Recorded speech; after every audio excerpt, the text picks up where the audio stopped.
Yo, I'm Peter Kappen. I'm a photographer and a director based out of Ventura, California. Yeah, I've been a photographer for the last, 15 years or something like that. I come from a creative background. I actually grew up in a musical family.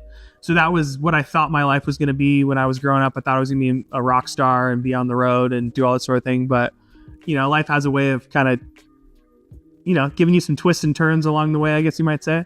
But I went to UCLA. I have a degree in history, but I thought I was going to be a lawyer, which is very, far different from where I am right now. But when I graduated from school at UCLA, my parents, as a graduation gift, bought me my first professional camera. And the first thing I started shooting was weddings. At the time, my now wife was just my girlfriend, and I booked my first wedding, I think 6 months into having a camera or something like that. And I had to teach her how to use the camera because I needed an assistant. It was a really cool run. We ran a husband and wife team. I don't know. I guess we always dreamed that it could be something where we could travel and work, but that's essentially what happened after many years of hard work. Is we ended up shooting weddings across the country. We got to shoot some international weddings, and it was a really an amazing experience. But now I have, like I said, I have a wife and I got 3 young kids. It's been a transition to try to figure out what I'm going to be doing creatively. So over the last quite a few years now, maybe 6 or so years, I've been focused on commercial photography. Shot for a lot of different brands, stuff like lifestyle, product photography. And a few years ago, with a lot of people's kind of encouragement and prodding, I decided to get into doing motion. But I think really at the end of the day, I'm really a photographer at heart. Thinking about motion is just a very different thing than thinking about stills. And so yeah, I don't know. I like the weight of a photo, how it just, it kind of forces you to stand there and look at it and see it for what it is. And so I think I've always liked the challenge of trying to freeze whatever it is that I'm trying to photograph into a single moment. I don't know, I guess I'd say I think a lot of people tend to be pretty doom and gloom about the creative world. I mean, when it comes to photography or whatever, I worked for Apple for years back in the day. And I always wanted to be in one of the shot on the iPhone campaigns. And I came to find out that you can't be on them. You can't talk to Media Arts Lab and be like, hey, can I be in your campaign or anything like that? They have to find you. So it was a really cool experience years after I stopped working at Apple that they reached out to me and licensed my footage for, it was actually, they used my footage in a commercial that was run during the NBA playoffs, which was a cool, just a cool thing, many years later. But I say that because I treated my iPhone as a serious creative tool for many, many years. And I still actually to this day do that. And it's not about, it's not about the tool, it's about how you use it. And so I guess I feel in my craft, there's so many avenues that I have yet to explore. I've really enjoyed kind of getting my hands dirty doing all sorts of different sorts of photography. It's really fun doing, for instance, tabletop food styling, food shoots, or it's been really fun to work on portraiture. It's been cool to shoot architecture. I think every creative deals with the ups and downs of their profession. I think that it's something that I've realized over time that I would say I basically have to be responsible for keeping my passion high. And so a lot of people, I think a lot of people think of photography or any other creative job and oh man, I wish I could do that. It seems so crazy and it seems so fun to create things all day long, which don't get me wrong, it is really fun. But at the end of the day, it does end up being a job. So I've had to think of ways over the years to kind of reignite my passion and get me excited about it again, because after a while it just becomes a grind. I've come to realize that it's kind of part of the ebb and flow of being creative is trying to find inspiration and to stay passionate about your craft and not just let this thing that I was once really passionate about just become a job. I did this project where I photographed makers and creators off of Ventura Avenue. That's where I personally live. And it was a really cool little project that reignited my passion for photography and portraiture again, because that was really kind of my roots for portraiture. And then a couple of years after that, I bought a water housing and started trying to shoot in the water.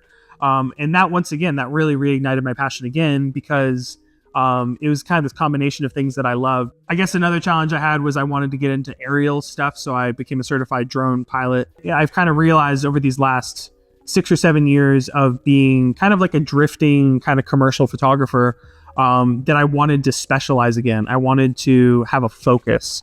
And so I've decided that I'm going to be a fine art automotive photographer from here on out. Like you have a handyman that might work on your house, but he's never going to be someone that's respected like an electrician or like a plumber, or get paid like an electrician or a plumber. And so when I was a wedding photographer, I kind of enjoyed this status of being someone that this is all that I did. I feel like that's something that I've been missing as a just general commercial photographer. So I'm excited about this new kind of era in my career where I'm focusing again. This whole idea of fine art automotive photography is, it's super exciting to me. I've always enjoyed cars, but I'm not really a car person. I've always really enjoyed stepping into an industry or a field where I am a beginner or I'm kind of uninformed. And it kind of allows me as the photographer to give a perspective on that subject that you don't normally get. And I don't see cars in the same way that a serious car enthusiast would see them. I see them much more as objects of art in design. And I want to, celebrate that essentially. So yeah, I've had this vision for a couple of years of opening a studio here in Ventura. There's not really a studio of the level that I and a lot of my peers would want anywhere locally. I feel like not a week goes by that I don't meet a new person that just moved out of LA out to Ventura or Ojai or Santa Barbara. That's like, in the creative realm, whether they're a creative director or they're, a cinematographer or a photographer or whatever it may be.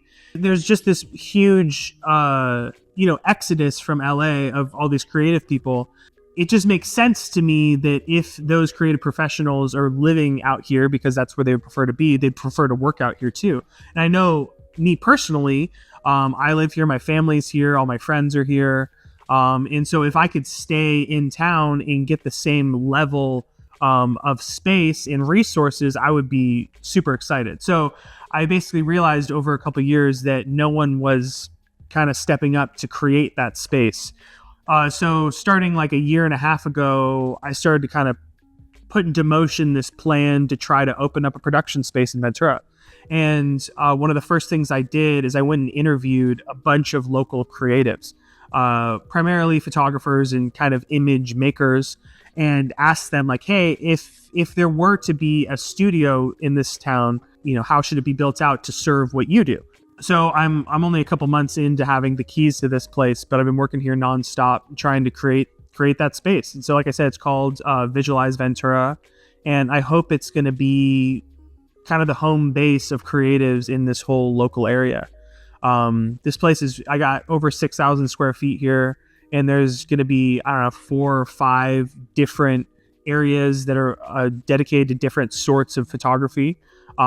This space that I'm in right here, I'm calling kind of like the small cove, but it's essentially like an 18-foot cyc wall that I think will be really great for lots of like fashion and lifestyle brands.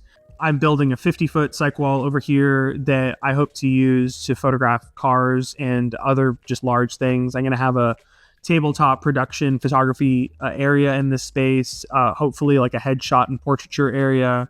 And those are kind of the ideas right now. But like I said, I'm just building this thing, and I want it to be a resource that can be utilized by all the amazing brands and creative professionals in this local area. And I'm just really stoked to be a part of this community here in just kind of the 805 and off the 101. I really feel like this thing, if it's going to work, it has to just be so much bigger than me. I mean, I'm obviously the one that took the risk and kind of put the work into making it happen. But if this thing is actually going to succeed, then I want people in this community to feel like this can be their home, and we can provide all the resources and things that they need to see their vision come to fruition. I've been a photographer and image maker for over 15 years now, and I want to be able to use my knowledge and experience to help elevate other people's crafts and kind of let them realize their own vision in this space. I don't know, I think community is kind of the lifeblood of the creative life, because it's so easy to feel like a lone wolf or to feel I don't know, like it's kind of just like you against the world as a creative. At least that's how I felt personally. And so it's been really cool to connect with other like-minded people in this town. I'm so stoked to have met Heber and David. It's been like such a cool experience getting to know them. The 101 group, I'm just like classic, like targeted person on Instagram. I found the ad and I was like blown away because Heber and his like skills on the motion graphics and stuff. I was like, dude, someone knows what they're doing. This is really cool. And it just kind of spoke my language. UI, UX, like all these, it just started naming all these things that unless you're kind of in the creative world, don't really mean much to you. So it was really cool to see that ad like served at me, and it like hit me. It kind of like it was like I was like the total target audience for it. And so anyway, a couple days later, I went and showed up at an event that they held over at Topa Topa, and yeah, and was just constantly blown away by the people I met there. There was so many cool people that came from just varied backgrounds and did a lot of different creative jobs, and I was just really stoked to be a part of it. And they were really welcoming. And the thing that I really liked was this kind of camaraderie and this idea that we're all in this together. So I think it's really important work that David and Heber are doing here, trying to bring the 101, developing the 101 as a catalyst and space for all these like-minded people to get together and support each other in their respective crafts. I'm so excited to be hosting the 1-year anniversary of the 101 here at Visualize Ventura. It's such an honor to have such a cool group come here. I'm kind of a perfectionist and I'm kind of a visionary. And so it's hard for me in one sense to open up a space like this that's not really at the level that I want it to be, but I'm excited to show people what I'm building here. And I also just want to gather a lot of feedback because like I said, I want this to be a resource for the people in the community. So I want people on the ground, the ones actually doing the photo shoots or the ones planning, whatever the creative needs to be for whatever brand or whatever it is. I want those sorts of people here being able to tell me what they need and want out of a space like this so that I can go build it. It's going to be a really fun party and I can't wait to have a bunch of cool people here.